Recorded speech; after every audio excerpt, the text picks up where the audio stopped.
Hello world, it's Nikolai from Lantilab, and today I'd like to do part one of a three-part series on expansion number 4, Imbalanced Factions. Now, I started this in 2021. Originally, this was basically a variant. It was meant to simply allow you to play the game in a little bit different way. And let me go over the basics, and then we can go over the design evolution of this expansion and show you what the end result will be.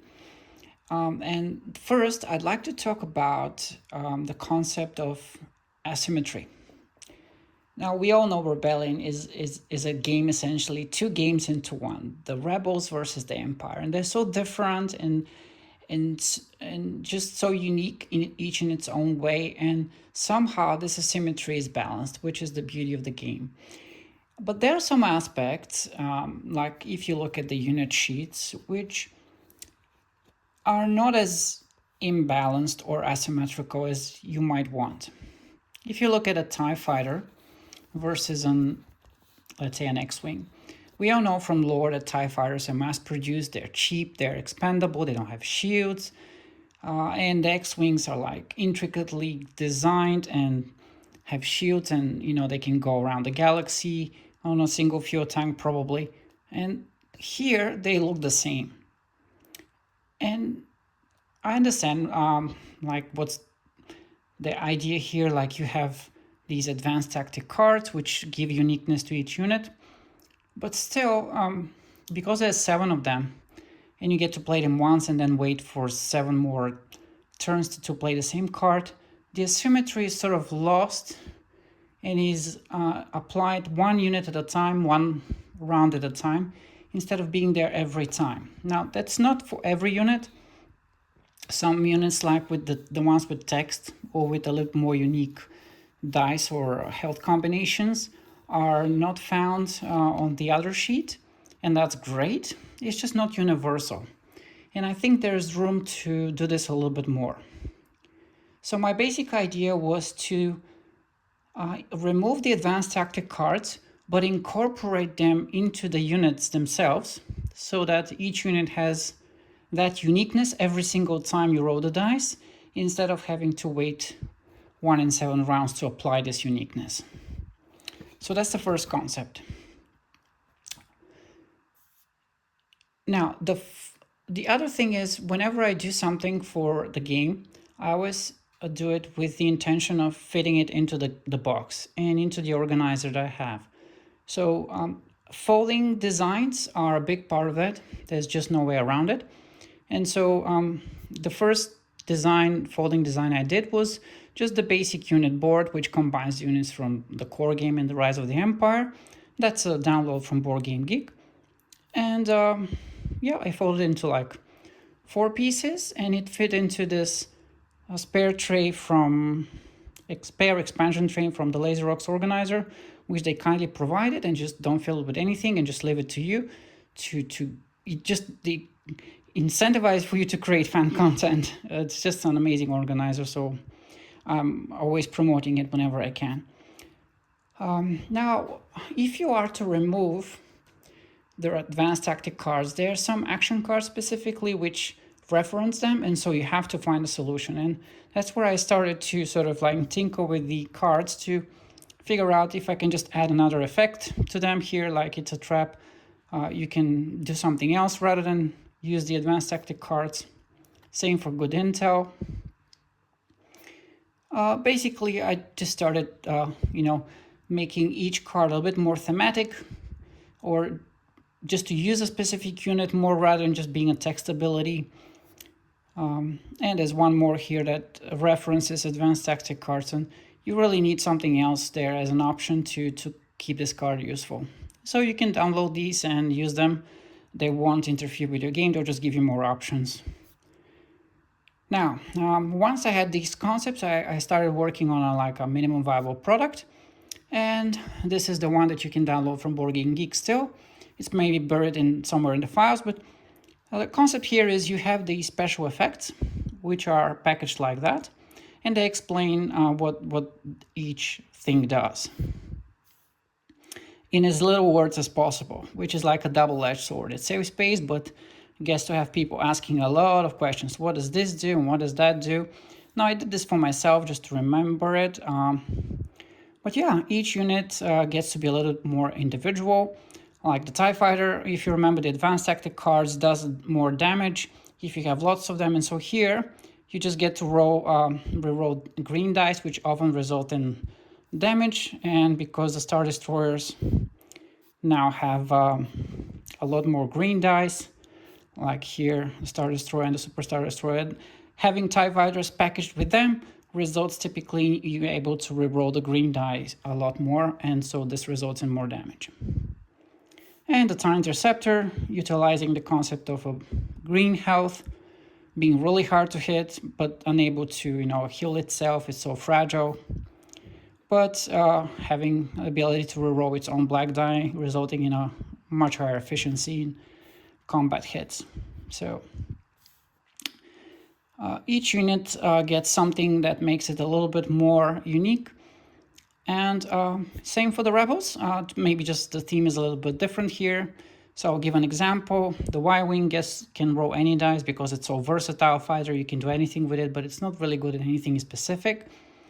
While the X-Wing is really sort of like focused, and you get to roll one black die until you roll something other than a blank result. And so that's make it so very official. That's why it's a mainstay of the Rebel Alliance. And the Y-Wing, now being a support fighter for the ground units, can roll or essentially removes one black die from the Imperial side when there's a grand battle. So things like that. Now, I didn't include any step-by-step guide on how this is resolved and in what order here, but there is somewhere in the forum, so it's a bit challenging, but this was just a proof of concept. So the next step was to try something else, improve the design, and I ended up with a lot of unfinished designs like this one, which was also a four-fold piece, which I never got to finish. But the idea was just to improve the design a little bit. And then I got to the idea of the big sheet. Now, because I no longer wanted to use the spare tray for this purpose, I sort of make this dice tower for that tray. I had to find a place to fit the design of the unit sheet somewhere else. And I searched long and hard into the organizer, and I came to this piece of component, which is the tray for the units. And so above the tray for the units, there is a space here at the top to fit an 8-piece 2mm board. And so if you make this a folding design, you could have an extendable folding sheet like this. This is just, of course, a placeholder, but you get the idea. I'm really trying to be space efficient. And so the idea was, okay, now I have this, let's see what we can design over it, how we can fit as many units as possible. And that's what is the big sheet concept. Here's the layout. So it looks very much like a standard one, it's just bigger, more units, 27 units in total. And on the side, you have your placeholder for the cards. And on top, you have your different effects for the different dice. And obviously, I didn't know if I'm going to need all of them, but I did make space for them. And in the middle here, you have some units which are never changing. And you have these gray spaces here, which are for unit upgrades. Essentially, they start blank, but they have a cutout. And you could insert there another unit. And because you don't need advanced tactic cards, the only limiting thing is your imagination and whether you have the miniature. And there are many miniatures in other games like Star Wars Armada, or maybe even an X-Wing, or some other game with miniatures where there are units which are not part of Rebellion, but maybe you have a few of them and you want to use them in Rebellion. And then all you have to do is just create the unit itself, like what sort of characteristics it has, and you just plug it there.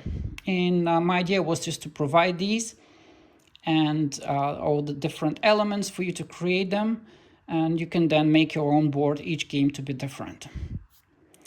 Same for the Empire, and you can start to see what sort of units you can have. You can have a Clip Star Destroyer, a Lancer Frigate, Raider Corvette, and so on. Just and this is how it's gonna look like. So if you just place the base units, then you have all these empty spaces which you can just upgrade at any time you want if you wish, or you can just play with the basic game unit. So it's really beautiful, and actually I did this before I did any of my unit sheets, so this was actually the first one, and this gave me the confidence that maybe you know, I could design something that's more practical, not so ambitious first, and then over time we can get back to this idea. It's just so good, but it's just way too big of a concept to realize at this time. So here are all the units which you could substitute in those upgrade spots. And so when I was making the decision about, okay, let's finally make this expansion, I had to decide which units to keep from these. And now I'll explain how I got to the number specifically that I chose. Okay, build your own units. So I mentioned that you'll be able to create your own units, and so I started making even all the templates that's needed for the different components so you could design your own units. And I started even making icons for all those fancy units that potentially they are part of some other game and you can just include them.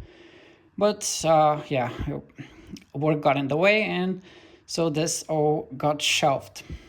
Okay, so the next step of the evolution of this expansion is just to, okay, I have these prototype boards for myself, I can play it, but how about other people? Like, what if somebody wants to try this, but you know, they don't have the design skill? And so I decided, okay, well, maybe let's just modify the basic unit sheets and just make them a bit more thematic and more asymmetrical, and see where this goes.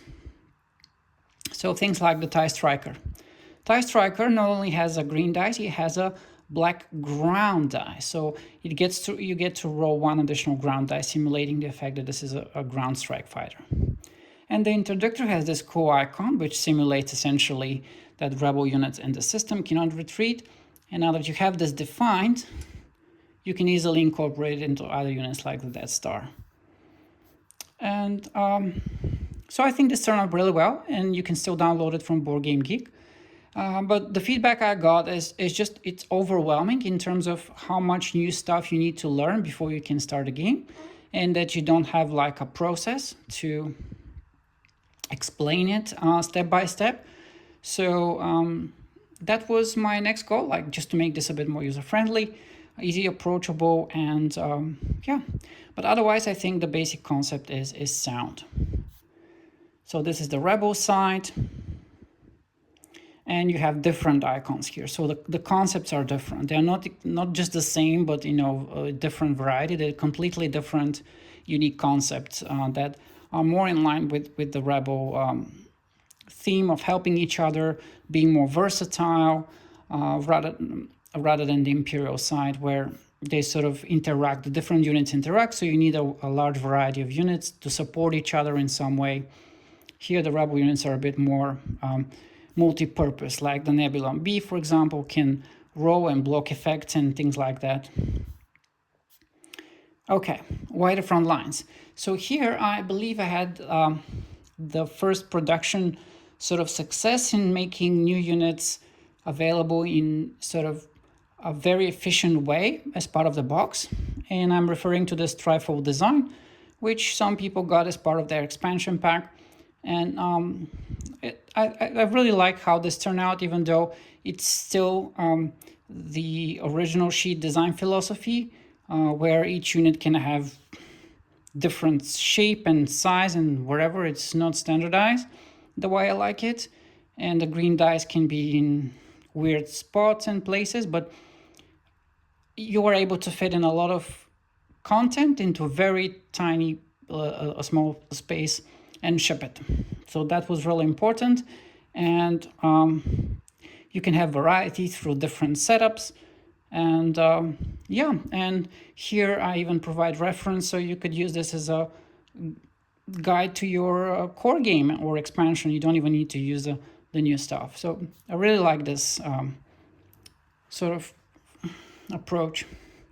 Now, how do I decide how many units I can fit on the new sheets? Like what are going there to be?